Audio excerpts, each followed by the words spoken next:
Hi there, everyone. I'm Eilina Armstrong, VP of Editorial for SC Media, and welcome to yet another SC in Focus here at RSA Conference.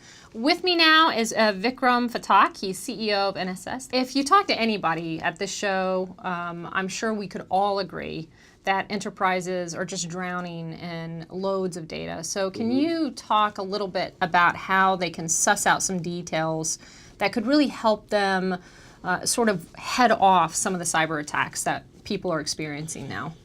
I've got a bit of a different view from a lot of folks, which is I think that we need to move more towards automation to handle some of this. Meaning that if you talk about, for example, disaster recovery, there's a plan that says when this happens, what you're going to do about it. Sure. Right? Right now, we have all this information, all this data, but there isn't really a plan that says what are we going to do about it. Right? And I think that's one of the biggest problems, because without a plan, how do you prioritize? Without a plan, how do you move quickly to actually do something when you find something? Right? It becomes, everything becomes an exception, and everything is a one-off, and it's very labor-intensive and very painful. I mean, I've talked to a lot of enterprises, I'm sure you have as well. Sure. And it's a really hard thing, and it also doesn't scale down. Hopefully, over the next couple of years, we're going to start seeing security vendors develop some more automation. We Phantom Cyber last year did the policy orchestration thing. Yeah. It's great, but there's nothing to orchestrate, right? So hopefully there's going to start being more products that come out that can start doing content orchestration, tying these pieces together and working with one another. So are you finding then, and I'm sure you might be hearing this from some of the CISOs with whom you're speaking, that the sheer volume of data is actually making them more vulnerable to attack? Right. Well, they just don't know where to look, right? It's this needle in the haystack problem. And I think part of the problem is this hunt for attribution, right? If you talk to folks that are really, because attribution is great for law enforcement, it's really not so great if you're trying to stop an attack. And so a large part of the focus, I think, needs to be moving away from indicators of who it was to what are they doing, and then indicators, I don't want to get too technical, but in memory, et cetera, of what these attacks are actually, what's going on, and then with the tools you can start remediating, right? So that's where automation comes into play. If you can actually get things in a standard format and actually put them into a tool that can then tell you, is that any of that happening in your network, you're not going to necessarily stop the breach, but you could stop a breach from becoming a full-blown incident. So one of the things, a topic that we've been hearing about a lot, probably over the last year, definitely in the last 3 months, is this idea that the threat intel that organizations are collecting really starts to become much more palpable, important, impactful when the CISOs are working with their peers in the industry, kind of moving beyond their walls, working with government agencies, law enforcement. What are you seeing here? Well, so I was just on a panel, Chairman McCall, after his keynote, he had a panel discussion, and we were talking about this a little bit. And you were taught to share as a kid, right? Sharing is like motherhood and apple pie. Sure. Nobody's against sharing. Yeah. The problem is, again, you sharing information and not being able to action it, and so we need to have a vision of what's next, and being able to orchestrate defenses. And I'm not suggesting the government do this at all, but as companies working together.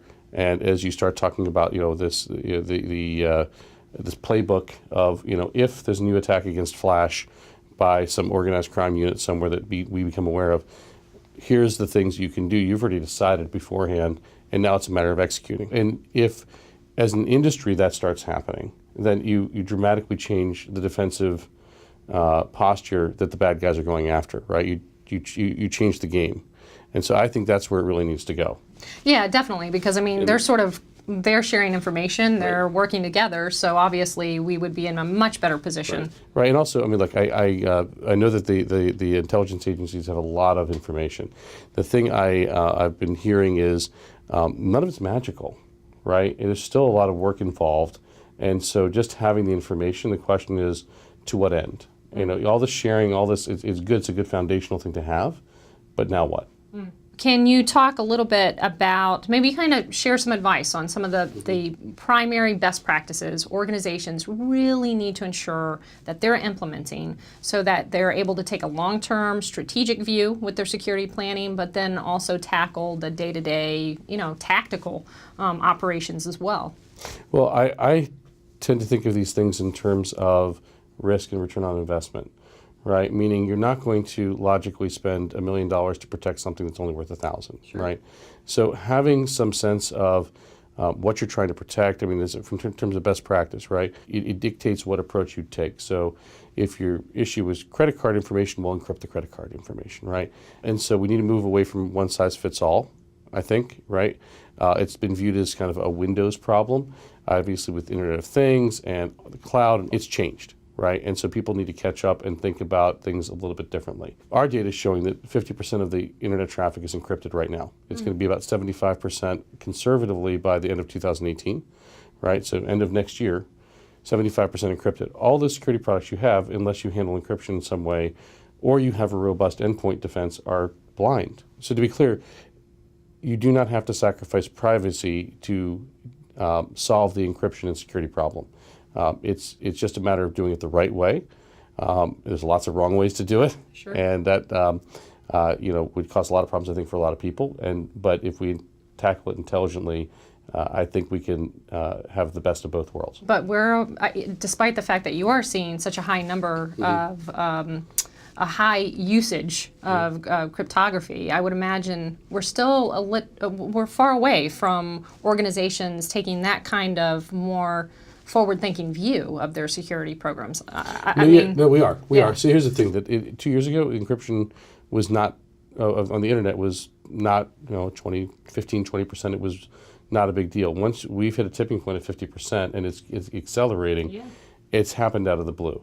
Right, it's caught a lot of people by surprise, and so it just becomes something that we need to be thinking about, right? And it's in terms of what should you do as an enterprise, it would probably be, how are you handling it? What are you really trying to go after? Does it make sense actually to solve the going blind problem with more encryption? Meaning, if folks are after certain data, well, maybe you have even more, right? Other times, it may be if you're going after, ransomware is trying to go after something, there's a different type of technology that you bring to bear on the endpoint or in somehow. Well, a lot of questions out there and certainly many challenges for CISOs. So Vikram, I'd like to thank you for joining us. Thank you so much. Thank you for having me. And that is it for this SC in Focus. I'm Eilena Armstrong. Thank you so much for clicking in.